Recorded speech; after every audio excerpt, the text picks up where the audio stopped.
GearNetwork.com. This is a Gear Network production. Listen up, please! I'm glad you're here. Mind orgasms and fantasies. By the way, I want to say something that I absolutely love. The back of my head may or may not look like a pug. Somebody's misguided. The younger generation...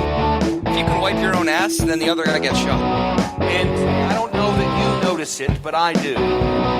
We found out who we truly are, which is a bunch of assholes. Most of the time, it's because I'm turned away from you.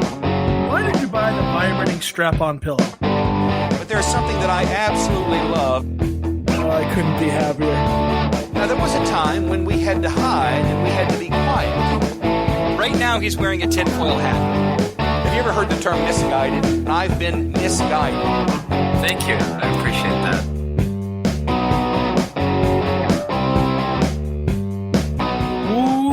Welcome to episode number 31 of Misguided Musings. On this episode, you will all recall from last episode that I chose Matt to be the fool. And we can hear Matt's heavy breathing, so we know he's involved. Yeah, seriously, Matt, what the fuck? All of a sudden, we can hear everything you're doing? Hey, Matt, just to be clear, man, we only picked who goes first through the masturbation thing the first episode, so you can settle down. Yeah, it is kind of weird now that you masturbate on episode. It's confidence. Wait, were we not masturbating during the show? I mean, if we got to do it simultaneously, I'm going to need some kind of background music. It's like a date. If there's not going to be a cookie following this, I'm not really interested. Listen, I don't know if I can do this show if I'm going to have to change my rituals. No, but seriously, Matt, if you could just turn that headphone volume down just a smidge so that I'm not hearing everything that's going on in the background, that'd be great. Do you hear everything going on in the background? I can hear you breathing and swallowing, which is weird. There's also a chipmunk eating nuts or something. I'm not sure. Shit. Maybe move away from the microphone a little bit. All of those noises could be part of the same activity. Well, I think it's because Matt's mic is. His mic is like permanently live. It's also the fact that his asshole dropped the chipmunk that he was holding up there. So I didn't know the guy's name was Mike. Okay, all right. So on this episode, Matt is the fool. We picked an awesome theme for the episode. Jesse and Sarge and I will be describing Christmas horror movies for Matt, and Matt's got to guess which one was an actual horror movie. That sound good to you there, Matthew? Yeah, you can stick those pleasantries and shove them up your anus. Much like the gerbil that is currently sitting on Matt's floor. The gerbil wasn't brown when he went in, but he certainly came out that way. Right. It's all part of Scientology initiation. All right, let's get this game going on. Wow, Matt is all business tonight. He is game. There's some things happening right now. Oh, fuck! I spilled some beer on me. He's got the focus of a Turkish policeman. A Yikes. little topical there for you. All right. Laser focused. It's too early. Is it too early to be too soon? Like, you can't even say too soon. It just happened like 6 hours ago. Well, I'm sure Alex Jones will have a great explanation for it. Some sort of performance art or whatever that the... I was saying to Jordan before the thing started, like, when is it ever going to be enough for that guy? Like, when is he going to see something and be like, oh no, shit, that really happened? You know what I mean? Like, does he walk outside and see the sun come up and be like, God damn Obama? Like, when is it a real thing? Looks like someone should have been rushing for a vest. Oh man, that's somebody's dad. I'm sorry, so it's kind of sad. Not my dad. They're just not good at diplomacy. Listen, if Putin's crying today, I'm just going to say Crimea River. All right. So we the order of us going tonight was the last time we got drunk, and so that would be Sarge, who got drunk yesterday. Take it away with your Christmas horror movie. All right. It's your floor, which a diplomat is laying on right now. I'm sorry, I can't stop. Neither could the gunman. Did you hear how many times he shot that dude? All right. Let's quit talking turkey and get down to business. We're rushing this show, guys. Come on. Hey, I guess. All right. I mean, after he was stopped, he was considered a holy man. All right, so Matt, Full of bullet holes. Matt, just so you know, tonight we are not giving away any of the actors that were in these films Or movie because titles. we don't want to give away or movie titles. So you're just going to have to guess which one is real. You don't have to guess the title of the film. You don't have to guess the actors that were in it. You just have to guess which one is real. Okay? Okie dokie. All right, so my Christmas theme movie starred a very famous actor from the 90s. And it all takes place in this dark compound. And there's a whole group of people that are trying to capture an evil phantasm. In order to catch this evil phantasm, they need Christmas magic. So a group of commandos goes to the North Pole and kidnaps Santa Claus. Santa Claus, getting ready for Christmas, is obviously not pleased. They bring Santa Claus... by the way, this is an animated feature. They bring Santa Claus all the way down to the United States. When they take the bag off of his head, he loses his mind, he gets frustrated, he starts yelling at these guys. He's like, listen, I gotta deliver Christmas presents. I don't know what you want here, but you're all on the naughty list, blah, blah, blah, blah, blah. Like, this whole thing goes down, and they basically say, like, listen, if you really care about Christmas, you're gonna help us capture this phantasm, or there'll never be another Christmas again. So one of the guys, he's like a real tech nerd. He has these special glasses that Santa Claus has to wear. And that's the only way that he'll be able to see the phantasm. So it kind of like, honestly, it's weird because to me it reminded me of The Rock. Because, like, Sean Connery, like, he's kind of hesitant. He doesn't want to help out. And of course, just like Sean Connery, Santa tries to escape. He gets pretty far. And then they track him down and they bring him back. And Santa turns out to be kind of a badass, and he winds up kicking some people's ass. Anyway, long story short, Santa puts on these glasses with the tech nerd, and they're going through this compound trying to find this phantasm that has been unleashed. And as they're searching for it, they find that the whole compound has also been booby-trapped. So, like, all the commandos are getting fucked up left and right, but because Santa's fucking magic, he's not getting hurt. And so, like, he's dodging shit out of the way. I mean, it's animated, so, like, it's kind of cool to see, like, a fat guy dodge shit, but it was... Anyway, long story short, it basically, by the end of the movie, it's the tech nerd... This is short for you? I feel like this has been an eternity. Look, I'm trying to explain the movie, all right? I didn't pick this movie. This movie picked me. So, anyway, so Santa, the tech nerd, and the guy who put the whole thing together are all, like, trying to find this phantasm. I'm pretty sure Michael J. Fox wrote Sarge's notes for this. He's all over the place. Well, no. Listen, this is the story, all right? So, fucking assholes. Now I fucking lost my train of thought. All right. So anyway, the guy who put the whole thing together, he's talking to them over radios. He's not in the compound. He's in a truck outside of the compound. And as the nerdy guy and Santa are going through trying to find this phantasm, they start getting attacked by, like, not only the traps in the house, but there's also, like, a bunch of other fucking ghosts that are in the house too. And the only way that they can see these ghosts is with these fucking goggles that they're all wearing. So anyway, the end of the movie, it turns out that they have to do this magic spell to kill the phantasm, and Santa has to perform it because of fucking Christmas, I guess. I didn't really understand this part.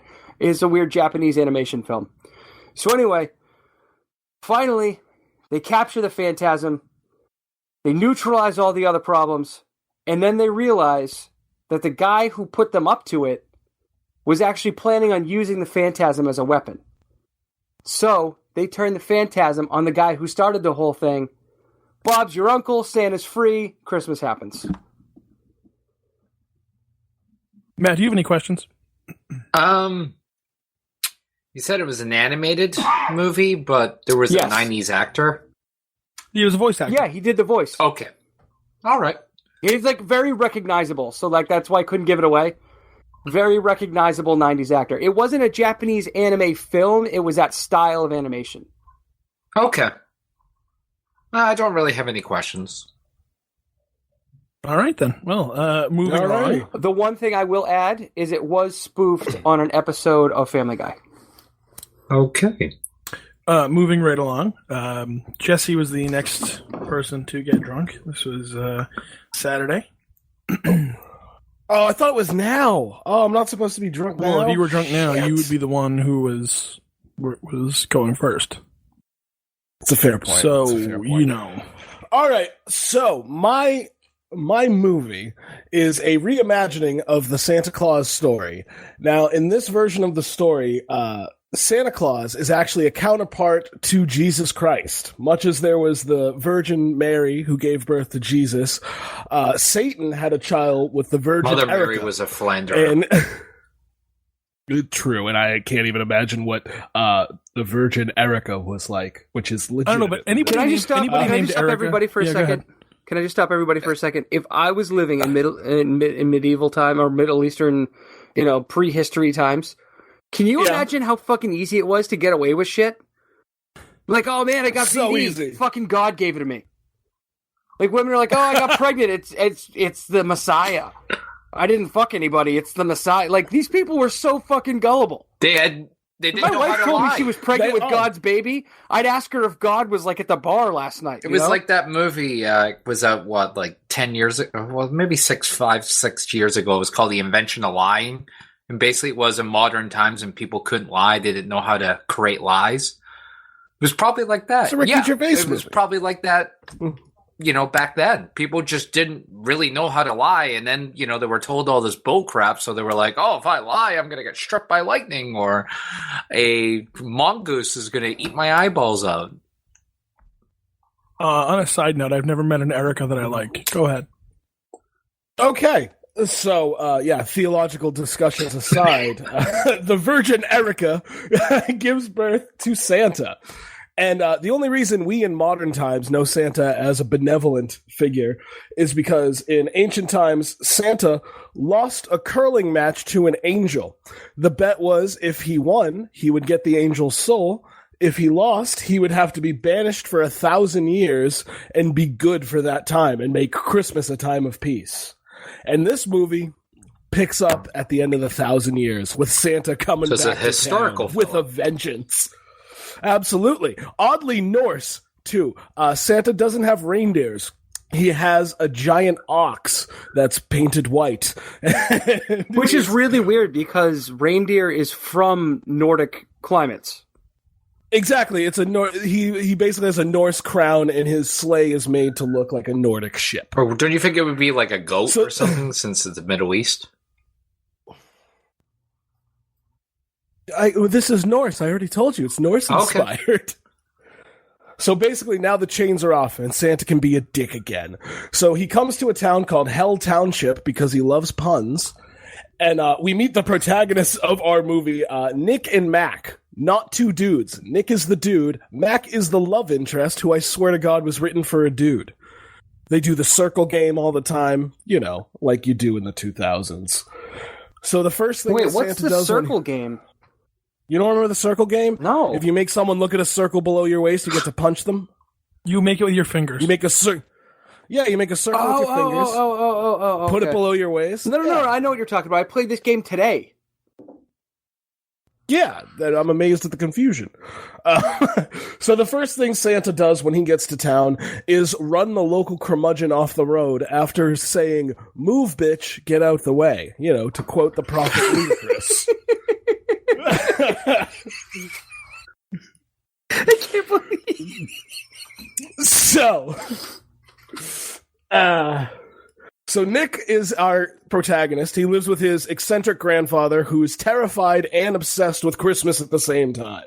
And for some reason, we give a shit. It's just so the audience has someone to relate to in between Santa murdering people. Because the second thing Santa does is he goes to a strip club and murders the door guy, goes inside, harasses a few strippers, and then gets assaulted by security after making out with a stripper under mistletoe, which you don't touch strippers. That's a rule. And possibly my favorite part of the entire movie, as Santa is about to beat someone to death with a stripper pole, a stripper comes sliding down the pole and he goes to grab it and hesitates, goes, ugh, and sprays it off and wipes it down before he rips it out of the ground to kill someone with it. Because it grosses him out. That's fucking great. This is 10 times better than what Sarge did. He has a period phobia? Yes, he does. So after Santa murders everyone in the strip club and electrocutes one of the bouncers by using a pole and Christmas lights, he burns it to the ground, and we cut back to the boring-ass human protagonist as Nick is complaining about never getting any good Christmas presents. He always wanted a Transformer. So we cut back later to the night, and Mac, who is laying it on thick, I think we would describe her in 2016 as a thirsty bitch. She gives Nick his Christmas present, which is apparently a handgun, which Nick, being a giant Transformers enthusiast, doesn't recognize it as a Megatron Transformer. So when he thinks it's a gun, he literally asks the woman he's in love with, "Are you fucking retarded?" This is a quote. So it turns out that it's a thing, and it's just a regular Transformer. And then Grandpa comes in, freaking out, realizing that the 10,000 years are up, and begins to tell Nick the story of Santa. And this is... Sorry, I'm going through my notes here. All right, this is the point where Nick realizes that Santa may be in town because they realize the strip club has burnt to the ground. And the next day is Santa Claus going on a murderous rampage through town, complete with booby-trapping the gifts of two young children. When did he burn down the nightclub?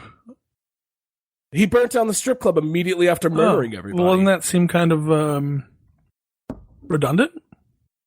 It seems a bit excessive. Everyone was already dead. The fire wasn't to kill anyone. It was just to burn a structure and be like, Santa Claus is in town. All right. Continue. One of my favorite things is he does kill two young children as they are opening their gifts, and they these two kids wake up for Christmas morning, they grab two presents, and they look at their grandparents and go, "Can we open our fucking presents right now?" No, sorry, motherfucking presents. To which when they open it, they explode in such a comical fashion that steam is blowing out of their neck holes. So this was written by like a 13-year-old boy. Yeah, it was basically a live-action Looney Tunes cartoon. And by the way, Grandpa's the one that fills us in on all of Santa's curling exploits. And the way it's told is through those awesome claymation animations like Rudolph the Red-Nosed Reindeer. It's a live-action movie, but for some reason they go back to Rudolph for about 5 minutes to show Santa losing a curling match. So the kids realize they were in trouble. Did it really Santa... Yeah, it really broke off right there. Right there. As soon as he's like, "Oh, people are dying, what's going on?" Grandpa's like, "Let me tell you a tale." And then it just changes to claymation. For a Santa versus Angel curling match. Were you taking some like really high powered hallucinogens when you watched this? Hey, for all Matt knows, I wrote this movie. But so they realize they're in deep shit. Grandpa's like, "Oh, crazy Santa's in town. We got to get the fuck out of here." So they run out of the house, and as they're about to get in the car, Santa Claus runs over Grandpa, and I shit you not, says, "Uh-oh, looks like Grandpa just got run over by a reindeer." But he's driving an ox. I know, I realize this. It's his hell reindeer. It doesn't fly. So now on like a million different levels. It doesn't fly on like any level. So now Grandpa is dead. The only guy that knew what to do. So Nick and Mac run to the local ice hockey rink, to which Santa Claus corners them and is about to kill them, till Grandpa's ghost shows up. Oh shit, turns out Grandpa was the angel that beat Santa all those years ago. And he grew up to have kids. Yeah, and he proceeds to challenge Santa to another curling match, To which Santa says, "Fuck you," and throws him into a hole that leads to hell. Nick, in a misguided attempt to get rid of Santa, shines a light in his eyes. Misguided, get it? To which, yeah. Better alive than see dead. what I did there? He uses a UV light, to which Santa replies, "I'm Santa Claus, not fucking Dracula." And proceeds to throttle Nick, and for some reason escapes rather than kills everybody. And Grandpa held on to the hole, so he's not dead. And turns out he didn't need to challenge him to a curling match, because when they pull him out of the hole, Grandpa says, "Oh, it's past midnight. It's not Christmas anymore," which means Santa's mortal again. So you guys want to know how they beat Santa? How they come up with destroying this fun Santa? They lure him into the path of a bunch of redneck hunters who shoot him out of the sky with a bazooka. Was it like skeet shooting? And there is like, I got myself and there is also a duck. So, okay. And there is also a scene where Santa Claus murders a room full of B-list celebrities in comedic fashion. They're the only names in the entire movie, and Santa slaughters them. Jesus Christ. Santa. Or Santa of Erica. Oh, and also Santa doesn't die. There was a pastor earlier in the movie trying to get people to donate to the church, and he specifies, "I'm seeing a lot of coins, more bills." And it cuts to him later, and he's using all of the donation money in the strip club to buy strippers. Jesus Christ. Santa switches places with him at the last minute, and the last scene is Santa boarding a plane to Montreal, Canada, to get back to the North Pole while he's reviewing his naughty list. You watched this movie? There you go, Matthew. He might have wrote it. For how long? That's long enough. It was either I watched it or I created it. Question: was this movie in the box office? Like, was it? It's not straight to video. I would not movie. I don't know. I mean, it's not straight to video, but I don't believe it would have made a splash. Okay. Was there at least a B-lister in this movie? And by B-lister, I mean, like an actor. Well, he said there was a room full of them. Yeah. Yeah. There's a handful of B-listers. None of them carry the weight. The weight is mainly carried by unknown people. All right. That was interesting. Definitely sounded like a 12-year-old wrote that, but stranger movies are out there. Yeah, Matt, I just want to remind you that Scary Movie franchise had like 6 iterations. So yeah. Not that unbelievable. All right. The final one. All right. So, you ready? I want you to close your eyes and imagine this. There's a A-list celebrity in the 90s who plays a father estranged from his son, divorced from his wife, and he's trying to win his son's affection. And he feels like the best way to do that is to kill Santa and become him. So this father finds Santa on the roof of his house, causes him to fall to his death, and assumes the role of Santa Claus. He then starts to break into people's houses on this very night of Christmas Eve and leave presents and destroy houses and yell at children. He gets shot at and attacked by a dog, and he makes it safely to the North Pole, child in tow, where elves are everywhere, trying to explain what's happened and trying to figure out what happened to the real Santa. Meanwhile, this man assumes Santa's identity and returns to his home, where the next morning his son has still not recovered from the trip and believes that everything is as it was in the North Pole, and trying to fool this child's mother and his ex-wife, he says, no, it was just a dream. None of this really happened. And they move on. The child, being the child, cannot let go of the fact that his father is now Santa. it gets to a point where the child ends up being separated completely from the father in a custody battle. Meanwhile, the father has started to become and believe that he is also Santa, and his appearance begins to take hold. He lures kids in the park to sit in his lap at one point. Meanwhile... Was it creepy? I mean, kind of, yeah. There was a line of kids, and this guy's just in sweats, with like a big-ass beard and a huge belly. It's kind of like... It's almost uncomfortable to watch. So this all happens. This man starts to assume the identity of Santa Claus. Meanwhile, he's also trained his child to lie to both his mother and stepfather, and keep this new identity a secret. So, as time goes on, this man, Santa Claus, kidnaps his son and brings him to the North Pole. And they develop ways to fool the police and keep the new Santa Claus as the Santa Claus.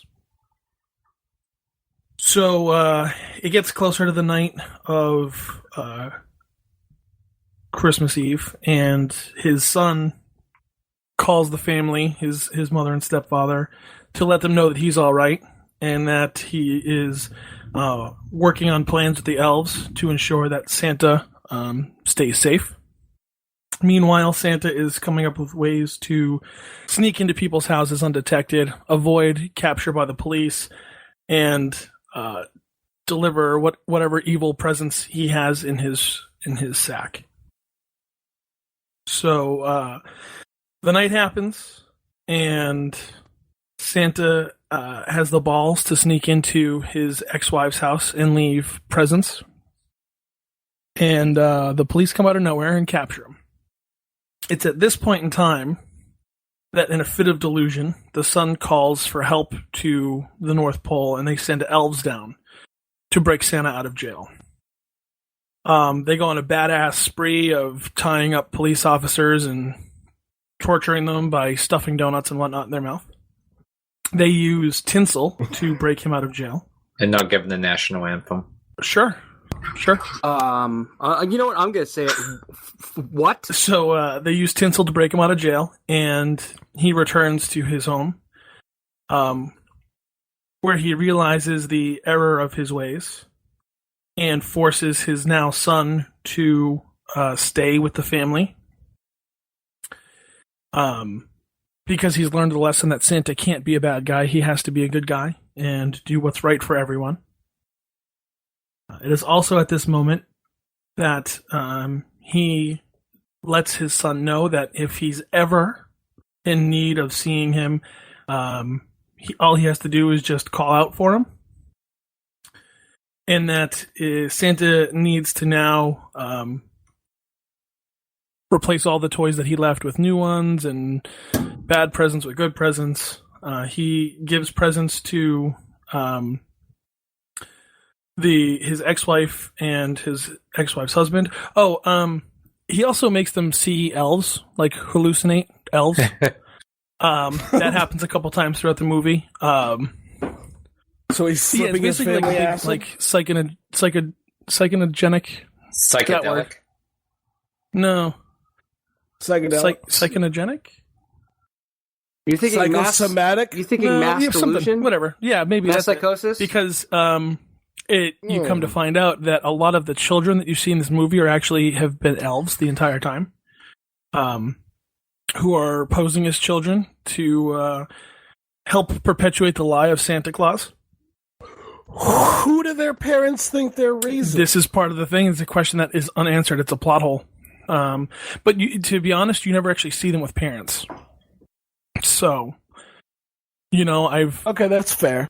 I was just going to say that's a lot of sad families just because people wanted to go undercover. Yeah, I don't know. It is kind of weird. But anyway, so Santa then leaves. It's a success. The new Santa has assumed the role of the old Santa whom he killed in order to develop a relationship with his son and make his son want to leave his parents, who he caused psychotropic hallucinations or whatever that word is. That just term. Hallucinations. Go ahead. Sure, whatever. So like Mrs. Doubtfire with gaslighting and murder. Yeah, I mean, pretty much, yeah. And then what ended up happening was the son stayed with the parents, and the father returned to the North Pole, and that was that. All right. Pretty uneventful. It was like a mystery film turned good story in the end. Sounds it. All right, so I got to choose between. So, which one of these Christmas horror? Do you want to take a break? We can take a break. Absolutely. We will be. You know, I'm often asked about the logos of the show and Gear Network and everything. It comes to me, JC, where do you get the designs, the cool designs for the show and everything? And I want to tell you, I'm going to tell everybody right now, right here, you heard it here, it is Indie Card Media. Indie Card Media is a local business that specializes in making quality designs for your website or your business. Whatever you do, they can do it. If you need proof, you can look at all of our logos, or you can go to facebook.com/IndieCardMedia to see all of the designs, which include a political banner, because they've done political banners and everything. Nothing is off limits with them. Give Eric a shout at IndieCardMafia@gmail.com, and he will help you bring your design to life. Tell him Gear Network sent you, and hey, he may hook you up with a little something, or at least a smile, because you heard it here.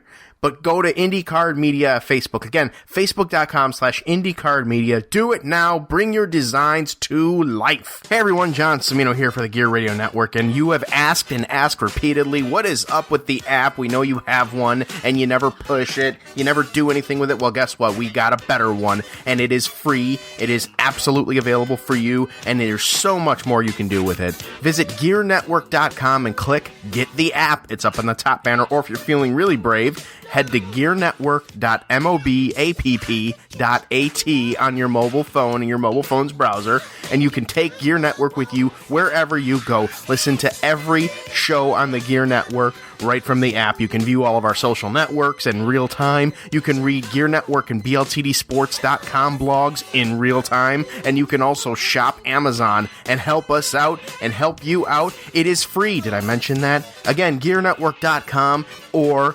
gearnetwork.mobapp.at. Download it right now.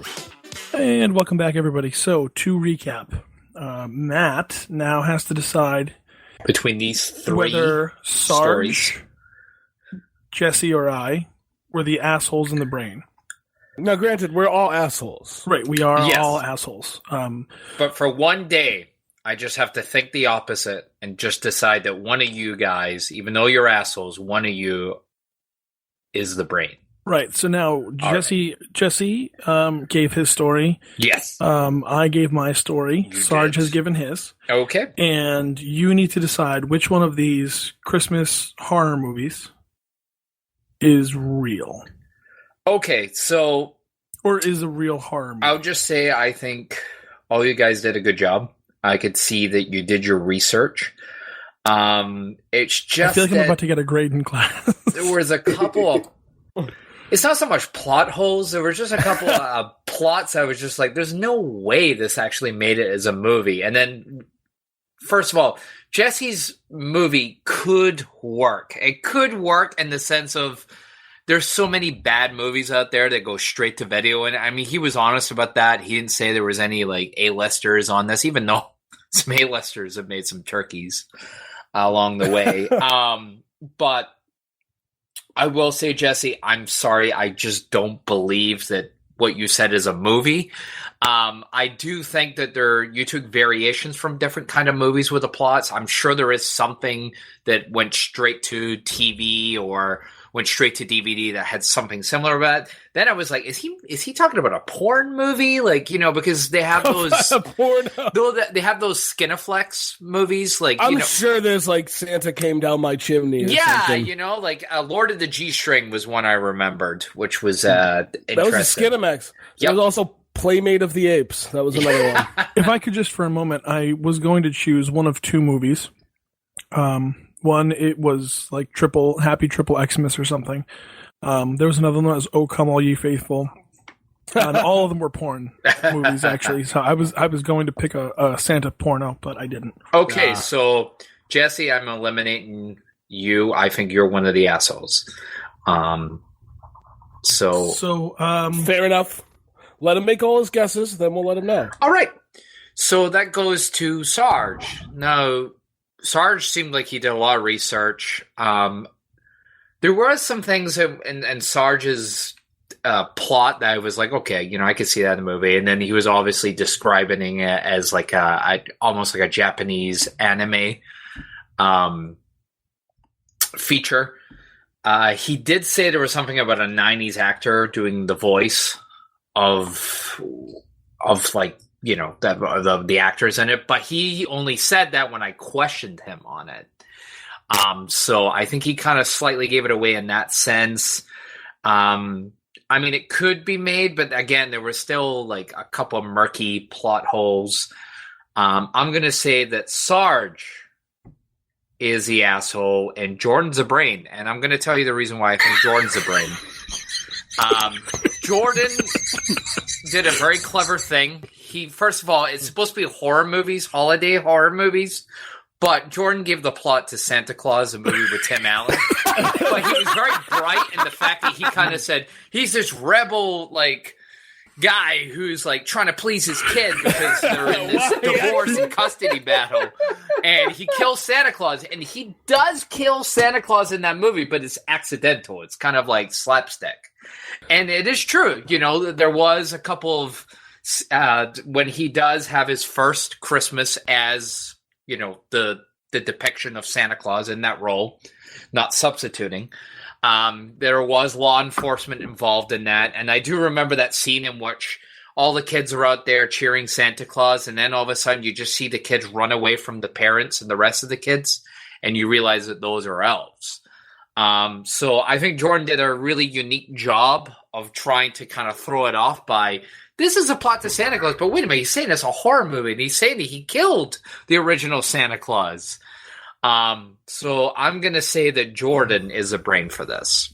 While I did give you the plot to the Santa Claus, I was not the brain because the Santa Claus is not a horror movie. I know, but I thought it was kind of like a unique little trick. You know what, Matt? I'm gonna give you partial credit because that was pretty good. I'm glad that you picked up on the Santa Claus thing. Good job. Yeah. Truth be told, I was the brain. What the fuck? The movie I described to you, is the holiday classic Santa's Sleigh from it's from the year 2000, starring Bill Goldberg as Santa Claus. The opening 5 minutes has a scene where Fran Drescher gets lit on fire and drowned by Santa after being fingered by Chris Kattan in front of her father, James Caan. And Rebecca Gayheart gets impaled in the throat on a chair. James Caan gets killed with a turkey leg and a head slam. And Chris Kattan gets sidekicked into a chest of drawers. So this was kind of like the first Sharknado. Basically. Oh my god. Oh my god, it's so good. Please watch it. Oh my god. Yeah, I just gave you the plot to 13 Ghosts and I put Santa in there. Okay. I'm not even kidding. I figured you did something around the line, and then I thought maybe there was like a little like cartoon or something that had somewhat the plot involved with it. There was a 90s actor in it who was very popular. His name was Matthew Lillard. It also had Tony Shalhoub. For some reason. That's actually like a good actor. Little known fact about Santa's sleigh. In the strip club scene, there's a moment where Santa basically pantomimes going down on a woman. Apparently he hit it off with that stripper, and her and Bill Goldberg got married in real life like 6 months later. Good for him. But dude, there is literally a scene where Santa's murdering people in a strip club, and one stripper who is up on the pole, she slides down, and Santa goes to grab it to kill someone with it and stops, and it's like, ugh, and like sprays it off and wipes it down and then pulls it out of the ground to kill people. I was like, oh, he's washing off the snail trail. That's crazy. You guys did a really good job. And you do realize why I So- chose Jordan. I just figured it was like a unique little play on, words with the horror. No, that's why you get. Matt, the only reason this movie was made was because the director was on a 9-hour flight with Brett Ratner and wouldn't shut up about the movie until he agreed to do it. Oh my god. Yeah, I just I have to say that I understand why you chose me, but knowing that it's the plot of the Santa Claus, I wouldn't have chosen me. I was actually really hoping you weren't going to pick up on the plot of the Santa Claus, but then I was like, it'd be kind of funny if he did. Well, I'm so happy. Yeah, I'm always happy when it turns out the wrong way. I was the fool. I think I'm the only one who's gotten it right so far. I forgot to mention, there's a Jewish guy who owns a deli in the movie who gets impaled by a menorah by Santa, and when the cops come in the next day to investigate the murder, they say, there's something that isn't kosher about this scene. I love everybody watch Santa's Sleigh. Just find it and watch it. It actually seems good. Like in the sense of like it's so bad. It's like so bad and intentionally bad that it's good. All right, everybody. Well, thank you for joining us on this episode of Misguided Musings. Let's do some housekeeping and wrap up. You can follow the show on Twitter at Musing Podcast. I am at Muse Knuckle. Sarge is at Bastard Prophet. Matt is at An Eclectic Taste. And Jesse is sadly at the Jesse Miles. I've now been followed by Ben Bailey since changing my name. Fuck you guys. Still not something I would openly admit. Let's wait. Cash Cab was awesome. Sure. Oh wait, you're being followed by the guy from Cash Cab? He's a great stand-up comic. No, that's actually kind of cool. I'm jealous. I'm still not changing my name to something gay though. So you can follow the show on Facebook at www.facebook.com/Misguided Musings. You can also go to our website, www.misguidedmusings.com, and read some of the existing blog posts. And if we ever get something up there current, you could read that as well. Do us a favor. Go to whatever iTunes or wherever you podcast, and not only subscribe to our show, but also go and give a listen to the latest episode of Men and Women by Men Who Don't Know Women. It features none other than our own Jesse Miles.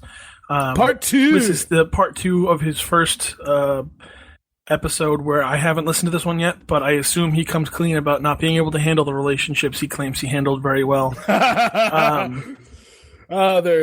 So we'll have to. It's weird how we remember how well we handled something, but like in the moment we fucking couldn't handle it. We fell apart. And also, don't forget, on the Gear Network, listen to the latest episode of Better Live. Oh wait, never mind. We would torture you with that. To be fair, they did release an episode recently. It's just not worth listening to. So they released an episode to literally tens of people. It was just another Terry Schiavo moan. They are just. What did they get? They got like 30 listens. Something like that. They're just crawling along. I feel like their podcast is like Guantanamo Bay. It'll never shut down. It will never like go off the air. It's just gonna fade away. There'll just be all this speculation and rumors, and like, this show is going to be canceled. Like, this is our last show, and it's just continuous. Went on like a Rolling Stone. And there is a lot of torture there. So I mean, there is. It's true. At this point, we're acting like it is blasphemous. At this point, we're acting like if at a high school football game they actually tackled the Down syndrome kid rather than giving him the moment. Wow. And they're not shooting threes. Terrible. Listen, I'm just saying, the guys from Better Live Than Dead are probably very nice guys. I haven't heard. I'm also not an asshole. If you guys have a Down syndrome kid in the high school, by all means, give him a touchdown. I don't feel good about that one. I don't feel good about it. I'm keeping it in there. I laughed, but I'm also crying a little. Yeah, I mean, the guys from Better Live Than Dead are probably very nice guys. I know Lewis personally, who hasn't been in the last few episodes, so I feel not nearly as bad as I used to. Well, Sean Penn's character in that movie, I Am Sam, was I Am very nice Sam. person. He was terrific. Yeah, and I would have given him a touchdown. I wouldn't listen to his podcast, but Actually, I kind of would. Do you think that's something they do? Like, because it would basically just be him like mixing gummy bears with things and then giving them ratings. It's got a gummy feel. It's good. It's yummy. Oh no, we did a sprinkling of the voice, and now I feel like we've over-seasoned the steak. Speaking of steak, I just love a good piece of red meat. I don't care how carcinogenic it is. Listen, Jordan, we all want a hot pink center. You know what? I'm more into turkey right now. With a side of I potato. don't know, man. Sometimes turkey just goes right through you. Boy. All right, you've been listening to Misguided Musings right here on the Gear Radio Network. You're welcome, and we're sorry.